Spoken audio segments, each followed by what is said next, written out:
Halo Crackers, welcome back to my YouTube channel. Hari ini kita akan membahas satu buah tragedi kasus pembunuhan dari Jennifer Pan yang dimana dia itu sangat tega sekali untuk menyewa pembunuh bayaran untuk membunuh kedua orang tuanya. Jadi silakan kalian tonton video ini sampai selesai. Jadi gini guys, banyak banget tindak kriminal yang terjadi di sekeliling kita. Nah, contohnya salah satu ini adalah kasus pembunuhan dari Jennifer Pan. Dia benar-benar tega banget membunuh orang tuanya sendiri yang selama ini telah menghidupi dia dari kecil sampai besar. Jennifer Pan lahir di Toronto, Kanada pada tanggal 17 Juni 1986. Jennifer merupakan anak pertama dari pasangan imigran dari Vietnam. Jadi orang tuanya itu awalnya itu dia adalah perantau ya guys. Nah, lalu ibunya yang bernama Beach Ha dan ayahnya bernama Hue Han Pan bertemu pada tahun 1979. Nah, mereka kemudian menikah di Kanada dan tinggal di Scarborough. Jennifer juga memiliki seseorang adik laki-laki yang bernama Felix yang lahir pada tahun 1989. Kedua orang tua Jennifer bekerja pada perusahaan yang sama, nah yaitu Magna International yang merupakan pabrik pembuatan suku cadang mobil. Nah, mereka berdua nih sering banget bekerja keras ya. Jadi dia tuh ingin banget memastikan bahwa anak-anaknya itu bisa kuliah yang bagus, sekolah yang bagus. Terus dia juga gak mau anak itu kekurangan. Pada tahun 2004, finansial Han dan Beach, yaitu kedua orang tua Jennifer itu sangat stabil dan mampu guys. Karena dia mampu membeli rumah dengan garasi yang cukup untuk 2 mobil di Markham. Itu udah cukup banget lah kalau menurut gue lah. Jadi Markham ini tempat dimana banyak orang-orang Asia juga guys. Nah, selain itu Beach juga mengendarai Lexus S300 dan Han mengendarai Mercedes-Benz. Jadi udah nggak mungkin banget itu kekurangan guys. Nah, beda cerita dengan kasus pembunuhan lainnya yang berdasarkan pada tingkat ekonomi, terus kekurangan ekonomi, terus atau mungkin KDRT, atau mungkin juga broken home. Jadi kasus pembunuhan itu sangat berbeda guys.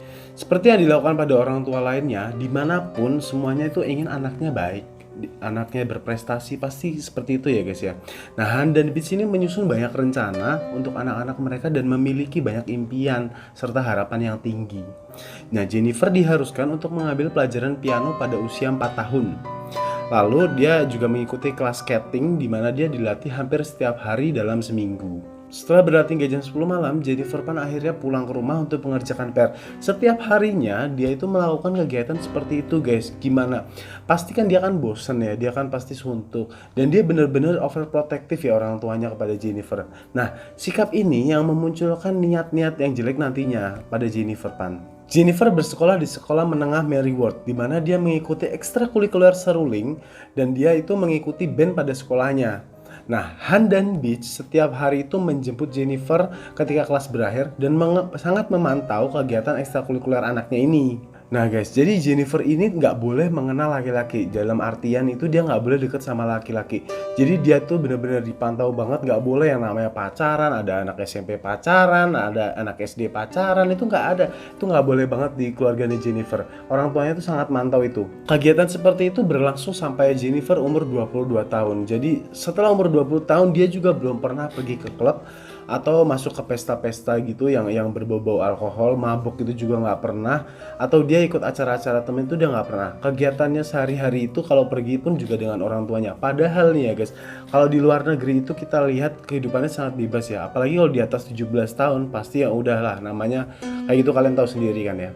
Namun niat dari kedua orang tua Jennifer ini tidak berjalan dengan mulus. Meskipun harapan orang tuanya tinggi dan fakta bahwa Jennifer itu malah merasa tertekan dan dia malah belajar memanipulasi nilai. Sehingga nih ya, Jennifer ini gagal masuk ke Universitas Ryerson untuk membatalkan pendaftarannya gitu. Malah frustasi dan makin menjadi untuk membohongi orang tuanya. Contohnya memanipulasi nilai lagi, terus dia berpura-pura sedang kuliah padahal dia nggak kuliah, dan sebagai gantinya dia sering duduk di kafe mengajar sebagai instruktur piano dan bekerja di restoran untuk mendapatkan uang. Jennifer kan udah melakukan sandiwara nih guys. Dan untuk mempertahankan sandiwara tersebut, Jennifer memberitahu orang tuanya bahwa dia telah memenangkan beasiswa. Jadi biar orang tuanya ini percaya kalau dia itu udah masuk di universitas bagus nih. Nah, lalu kemudian Jennifer itu mengklaim bahwa dia telah menerima tawaran dalam program farmakologi beasiswa ya di Universitas Toronto. Lalu secara sengaja Jennifer pergi ke toko buku teks bekas dan menonton video yang berkaitan dengan farmakologi untuk membuat notebook yang penuh dengan catatan kelas yang konon nih ya. Jadi bisa Jennifer ceritakan kepada orang tuanya bahwa dia benar-benar kuliah, padahal sebetulnya enggak. Tidak cukup di situ saja, jadi Jennifer ini mulai berani untuk mendekati seorang pria, guys. Jadi dia itu udah mulai punya pacar ya, yang bernama Daniel Wong. Nah, setelah berjalan beberapa lama, hubungan dari Jennifer dan Daniel ini akhirnya kandas ya guys. Jadi dia tuh selesai karena Daniel itu udah nggak kuat lagi harus menjalani hubungan secara diam-diam, nggak direstuin oleh orang tuanya. Lalu setelah kejadian tersebut, Daniel akhirnya move on dan dia mau menjalani hubungan dengan wanita lain. Berbeda dengan Jennifer nggak bisa move on dan dia itu tetap terus-terusan ngejar-ngejar Daniel walaupun Daniel itu udah punya pacar.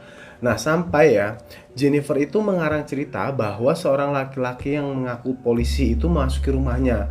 Nah, kemudian beberapa orang laki-laki yang tidak dikenalnya juga memaksa masuk dan berusaha untuk memperkosanya beramai-ramai. Nah, gimana itu? Lalu Jennifer itu bilang sama Daniel kayak gitu ceritanya. Jennifer juga mengaku dia mendapatkan ancaman dari seseorang bahwa sebuah peluru dikirimkan ke rumahnya atas suruhan kekasihnya Daniel. Jadi Jennifer ini mengarang-mengarang cerita untuk memfitnah pacarnya Daniel tadi. Karena udah berjalan beberapa lama, Jennifer ini akhirnya itu mulai benci kepada orang tuanya. Dan pada tahun 2010, Jennifer menghubungi seorang teman yang semasa sekolahnya dulu yang bernama Andre Montemayor. Andre kemudian mengenalkan Jennifer kepada temannya yang bernama Ricardo Bukan. Gimana caranya bahwa Jennifer ini ingin membunuh orang tuanya. Lalu Jennifer menawarkan uang kepada Ricardo untuk diberikan $1.500 untuk membunuh orang tuanya. Nah, asalkan Ricardo ini bersedia gitu ya. Tapi akhirnya Ricardo ini nggak mau, dia menolak tawaran dari Jennifer tersebut. Gak sampai di situ aja, Daniel kemudian mengenalkan Jennifer kepada seorang laki-laki yang bernama Lanford Roy Crawford dan memberinya kartu SIM serta satu buah iPhone agar dia bisa menghubungi Lanford tanpa menggunakan telepon biasa. Nah, Lanford ini kemudian menghubungi dua orang temannya yang bernama Eric Sancarty dan David Milvaganam. David merupakan salah satu pembunuh bayaran yang sedang dicari polisi kala itu. Lalu, Eric sendiri merupakan seorang residivis yang udah keluar dari penjara. Pada tanggal 8 November 2010 malam, Jennifer menonton film di kamarnya. Han membaca berita sebelum pergi tidur sekitar jam 8.30 malam. Beach pergi keluar untuk menari dengan seseorang teman dan sepupunya, serta kembali ke rumah jam 9.30 malam. Nah, sedangkan Felix tidak ada di rumah. Pada 9.35, Jennifer sempat berbicara dengan David dan kemudian turun untuk mengucapkan selamat malam kepada orang tuanya sambil dengan sengaja membuka kunci pintu depan rumah. Nah, ini adalah jawaban kenapa si pembunuh ini bisa masuk dengan mudahnya, karena Jennifer ini sengaja tidak mengunci pintu rumahnya, guys. Lalu Jennifer ini merencanakan pembunuhan ini dengan cara perampokan, guys. Jadi untuk terkesan seperti perampokan gitu loh. Pada jam 10 malam, lampu di ruang atas sengaja dinyalakan dan dimatikan beberapa saat. Ini merupakan sinyal bagi David, Lanford, dan Eric untuk segera masuk ke dalam rumah. Jadi itu dikasih sinyal gitu loh sama Jennifer. Nah, mereka kemudian masuk melalui pintu depan sambil membawa senjata. Salah satu dari mereka mengarahkan senjatanya ke Beach. Nah, sementara yang lain berlari ke atas dan menodongkan pistol ke arah Beach. Lalu menyuruhnya untuk keluar dari tempat tidur menuju ke ruang tamu. Lalu Eric kan ada di lantai atas nih, guys. Nah, Eric ini bertemu dengan Jennifer, di mana dia itu memberinya uang $2.500 dan memberikan uang milik orang tuanya sebesar $1.100. Selain itu, dia masih mencari dompet ibunya yang berada di dapur. Lalu pura-puranya, Jennifer kemudian kembali dibawa oleh Eric menuju ke lantai atas. Sedangkan Lanford dan David membawa Han dan Beach ke ruang bawah tanah serta menutup kepala mereka dengan selimut. Nah, di sana Han ditembak 2 kali di bagian bahu dan wajahnya, sedangkan Beach ditembak 3 kali di bagian kepala sampai dia tewas seketika, guys. Eric, Lanford, dan David kemudian melarikan diri. Han yang rupanya masih bertahan, dia merangkak keluar rumah nih, guys. Nah, lalu Jennifer menelpon 911 untuk melaporkan kepada polisi dan ambulan ya. Akhirnya polisi dan ambulan itu datang. Lalu setelah beberapa jam kemudian, si Jennifer ini menjalani interogasi pertamanya guys. Nah menurut pengakuannya, orang-orang itu memasuki rumah untuk merampok dan Jennifer itu diikat pada tangga. Gue udah punya videonya dan kalian bisa saksikan sendiri, ini interogasinya seperti ini.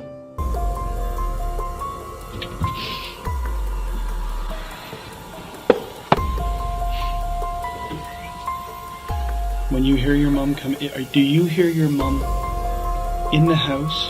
She was in the house. I had gone down the stairs. Did you hear, so before this is when did you hear your mom for the first time in the house? When she came in. So did you physically see your mom? Yeah. And at that time there was no one strange in the house? No, she was on the downstairs sofa. She was watching TV when I last saw her. Between that time that you see her and you leave her on the sofa until you hear the noises, the strange, the voices as you describe them, how long is that? Maybe a half hour. A half an hour? Where is it your mom was before here? She goes dancing every Monday.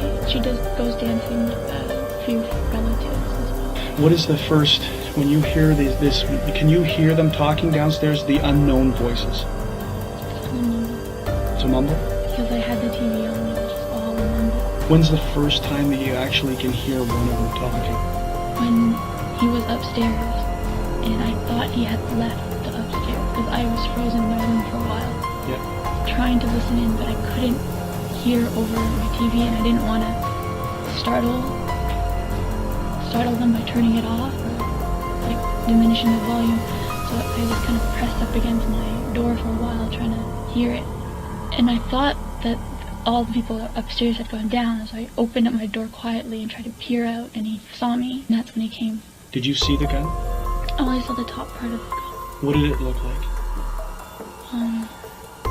Kind of, it was black, Yeah. and it kind of, not triangular, but it was slightly wider at the end.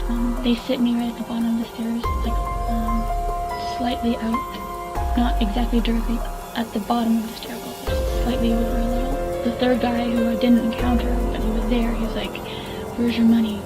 Cooperate with us." And then my mom's like, yelling, and "Don't hurt us," and my money's in my wallet, just please leave my paperwork. This person, this third guy who you're now describing, do you see him ever? Only as a shadow? Because there's a wall, partial wall, and he was like right in that vision, over my father, but partially in that vision. And the next thing I can hear are them telling my parents to move to the basement. Okay. And I'm asking them why, where are you going? And my mom's yelling to me, "I want my daughter. Why can't my daughter come too? I want my daughter." Who goes down to the basement? Can you see that from where you're My sitting? back is towards the wall. Do you hear anyone else on the main level where your parents were? Like you can hear, if people are trucking down the stairs, you hear your parents going down the stairs. Do you hear like 5 sets of footsteps going down there, or can't you hear that? I was just such a distress. I don't exactly know how many people went down. Lalu 2 hari kemudian, Jennifer ini dibawa ke polisi lagi untuk menjalani interogasi yang kedua. Di mana, jadi di interogasi yang pertama itu ada sedikit keganjilan. Turn around. Put this in the side that you believe it was in. Great. Turn around so that you're looking away from me. You're looking exactly like, now here is where the banister is. Put your hands back behind your back, exactly how you remember they were, okay? Now, are you restrained from movement? How far can you move your hands from the banister? They tied my upper arm Yes? around the banister, Yes?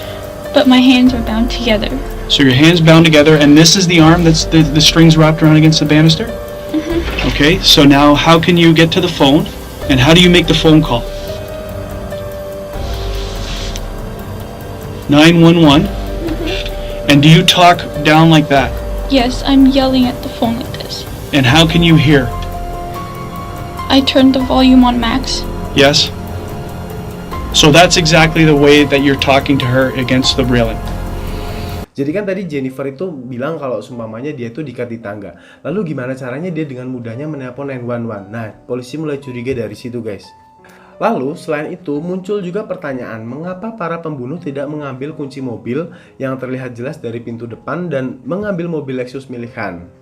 Lalu pertanyaan yang kedua muncul dari kepolisian. Gak mungkin banget pencuri atau perampok itu gak bawa linggis atau dia tuh gak bawa pencongkel gitu loh untuk buka pintunya. Jadi seakan-akan si perampok ini udah tahu kalau memang rumah itu tuh gak dikunci guys. Lalu polisi kemudian menugaskan tim pengawas untuk memantau pergerakan dari Jennifer. Lalu pada 12 November, Hani ini udah bangun dari komanya guys. Dia memiliki tulang yang patah di dekat matanya. Mungkin karena dia ditembak di daerah muka gitu. Serpihan peluru bersarang di wajahnya ya. Nah akhirnya Hani ini memberikan kesaksian bahwa dia sempat melihat Jennifer berbicara dengan lembut dengan salah satu pelaku. Selain itu dia melihat tangan Jennifer tidak diikat dan dia dibawa oleh salah satu pelaku untuk menggeledah rumah. Lalu caranya tuh kayak gini guys. Jadi William mengatakan pada Jennifer bahwa dia memiliki perangkat lunak komputer atau software yang dapat menganalisis ketidakbenaran dalam setiap pertanyaan yang diberikan oleh Jennifer dan bahwa ada satelit yang menggunakan teknologi inframerah yang berfungsi untuk menganalisa setiap jenis gerakan di setiap gedung di Kanada. Nah jadi dia tuh pura-puranya dia tuh bisa ngapa-ngapain, kamu tuh nggak usah bohong. Jadi tuh aku tuh udah tahu gitu loh. Nah akhirnya dari perkataannya si William tadi, Jennifer akhirnya mengaku semuanya. Lalu pada tanggal 13 November 2014, setelah menjalani rangkaian persidangan, pengadilan memutuskan bahwa Jennifer Pan, Daniel Wong, David Milvaganam, dan Lanford Crawford dinyatakan bersalah dan masing-masing menerima hukuman seumur hidup tanpa kemungkinan pembebasan bersyarat selama 25 tahun. Lalu ayah Jennifer dan adiknya bernama Felix mengajukan permohonan agar pengadilan memberikan perintah untuk melarang Jennifer menghubungi anggota keluarganya yang masih hidup. Jadi Jennifer nggak boleh ngehubungin keluarganya gitu loh. Meskipun keberatan diajukan dari pihak pengacara pembela Jennifer, namun hakim justru mengabulkan permohonan ayah dan adiknya Jennifer. Jennifer juga dilarang untuk menghubungi kekasihnya Daniel. Lalu terakhir pada tahun 2016, Jennifer mulai menjalani hukumannya bersama kawan-kawannya. Saya udah menuliskan penjaranya di mana aja, bisa kalian lihat di sini. Lalu Eric Carty yang meminta untuk dipindahkan ke penjara federal di Kanada Barat masih menunggu di unit penilaian Millhaven. Dan dia kemudian dipindahkan ke Kent dan meninggal di selnya pada tanggal 26 April 2018. Nah gimana guys cerita pada hari ini? Sebetulnya ada sisi positif dari kejadian ini ya guys. Jadi ini tuh mengingatkan kita bahwa kita tidak perlu overprotective kepada anak. Nah, karena tidak semua anak itu bisa menerima dengan baik gitu guys. Seperti Jennifer saat ini. Terima kasih yang sudah menonton video ini. Silahkan klik tombol like, subscribe, dan aktifkan lonceng untuk mendapatkan video notifikasi terbaru dari saya. See you next video!